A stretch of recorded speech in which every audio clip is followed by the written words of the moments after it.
আসসালামু আলাইকুম। নিশ্চয়ই আল্লাহর রহমতে সবাই ভালো আছেন। তো কয়েকদিন যাবৎ কিন্তু অনেক শীত, একদম কনকনে শীত। আমার মনে হয় যে আমার বয়স আমি এমন শীত পাই নাই।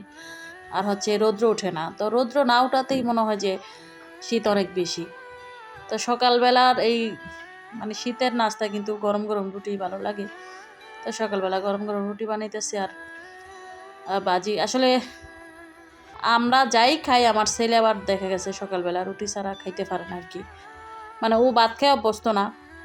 তো ওরে কালকের ফুলকপি আর আলু ভাজি ছিল, তো ওর খুব পছন্দ। তো ওর সাথে যে গরম রুটি দিতেছি, আর যে কোনো তরকারির ঝোল, মাংসের ঝোল, এইসব দিয়ে একটু রুটিটা বেশি পছন্দ করে আর কি। আর সাথে একটা ডিম ভাজা দিছিলাম। তো সকালবেলা নাস্তায় রুটি বানিয়ে খাইলাম। আর এখন প্লেট বাটিগুলো ধুয়ে নিব। আসলে ঠান্ডার মধ্যে মনে হয় যে একটু গরম পানি হইলে মনে হয় যে প্লেট বাটিগুলো ধুইতে ভালো লাগতো।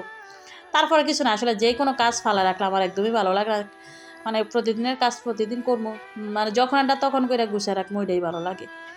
তো এই তো প্লেট বাটিগুলা ধুইলাম, ঘর দরজা ঝাড়ু দিয়ে সব কাজ গুছাইলাম। তো এখন আবার এই তো বাজার আনছে। তো বাজার থেকে একদম কুচি দেখলাম যে ক্ষীরা বাজার থেকে আনছে। তো এখানে মুরগি আর অনেকগুলা ধনেপাতা আনছে, এর সাথে ডিম। তো আসলে ডিম আমার ঘরে থাকা লাগে, কারণ প্রতিদিন ডিম লাগে আর কি। ছেলেমেয়েরা যেহেতু আছে, ওরা একটু ডিমটাই পছন্দ করে। তো বাজারগুলো গুছাই নিলাম। আর এখন দেখা গেছে অনেকগুলা ধনিয়া পাতা দেখে এখানে কিছু দুই একদম কাইটটা ডিপে ফ্রোজেন করবো আর কি। কারণ অনেক সময় ঘরে না থাকলে দেখা গেছে ডিপের থেকে নামাই দেওয়া যায়, তবে এভাবে যদি নর্মালে রাখি এগুলো খাইতে খাইতে দেখা গেছে যে পচে যাইব আর কি।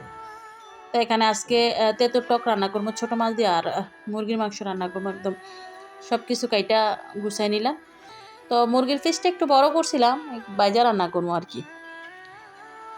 তো বড় কইরা দেখা গেছে বাইজা একটু বুনা কইরা রান্না করলে কিন্তু ভালো লাগে। তো ফার্মের মুরগিটা অনেকে দেখা গেছে এভাবে রান্না করলে খাইতে পারে না, তো একটু বাইজা রান্না করলে ভালো লাগে। তো বাইজাতে এখানে টমেটো, কাঁচামরিচ আর দিয়ে দিলাম পেঁয়াজ দিয়া, কিন্তু তেলের মধ্যে কিছুক্ষণ ভাজার পরে টমেটো থেকে যে পানিটা উঠছে ওইটা দিয়ে কিন্তু কষায় নেওয়া যায় আর কি। তো এখানে হলুদের গুঁড়া, মরিচের গুঁড়া, ধনিয়ার গুঁড়া, লবণ দিয়া কিছুক্ষণ কষায়া তারপরে তেলের মধ্যেই কষানো, যেহেতু টমেটোর থেকে একটু পানি উঠছে, তো এখানে কিছু দিয়ে দিব একটু জলের জন্য পানি। তো পানিটা দিয়া দেখা গেছে বসাই দিব, যেহেতু একটু বুনা করবো। আর ফার্মের মুরগি সিদ্ধ হইতে কিন্তু অতটা মোটামুটি বাজারের মধ্যে কিন্তু 90% সিদ্ধ হয়ে গেছে গা। তো দিয়া বসাই দিলাম। আর এখানে আমি যে টকটা রান্না করবো, টকটার জন্য কিন্তু পেঁয়াজ আর রসুন একটু সেচা নিব। তো টকও কিন্তু আদা রসুন দেয় না, পেঁয়াজ রসুনটা দেয়। তো পেঁয়াজ রসুনে দিলে যে গ্রানটা আসে ওইটার কারণে কিন্তু টকটা খাইতে ভালো লাগে। তো এই তো মুরগিটার মধ্যে ধনেপাতা দিয়া তারপরে উঠাই নিও। তবে ধনেপাতা দেওয়া মুরগির মাংস রান্না করলে কিন্তু অনেক ভালো লাগে খাইতে। তো আমার ছেলেমেয়ের এই রান্না খুব পছন্দ হয়ে গেছে। ওরা এক টুকরা মাংস একটু জল দাও, ওদের ভাত খাওয়া হয়ে যায় আর কি।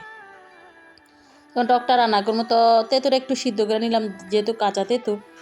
তো ওই পানিটার মধ্যে আমি যে বাকি কাঁচামরিচ, টমেটো দিয়ে দিলাম, সাথে ছোট ছোট মাছ আর কি দিয়ে দিলাম। দিয়া কিছুক্ষণ জাল করে নিব। তবে তেঁতুর এই শুকনা টকটা খাইতে খুব ভালো লাগে। এখন দিয়ে দিলাম পেঁয়াজ আর রসুন, যেটা শেষা দিয়ে নিছিলাম আর কি। তো সাথে দিয়ে দিব লবণ আর হচ্ছে হলুদ, একটু মরিচের গুঁড়া, ধনিয়ার গুঁড়া দিয়া। তো এটা কিন্তু ইচ্ছা মতো জাল করে নিব। আর এখন যে তেঁতুলটা উঠায় রাখছিলাম সিদ্ধ করে, ওই তেঁতুলটা দিয়ে দিব। তবে এটা কিন্তু জোল রাখবো না, একদম শুকনা শুকনা করে। এটা কিন্তু শুকনা টকই বলে, ফোড়া টক বলে অনেক সময়। তো এটা একটু টক বেশি করে রান্না করে, টক বেশি দিয়ে রান্না করলে দেখা গেছে ওই টক মাছটা দিয়ে কিন্তু মাইখা ভাত খাওয়া যায় আর কি। তো অন্যান্য এলাকায় খায় কিনা আমি জানি না আসলে।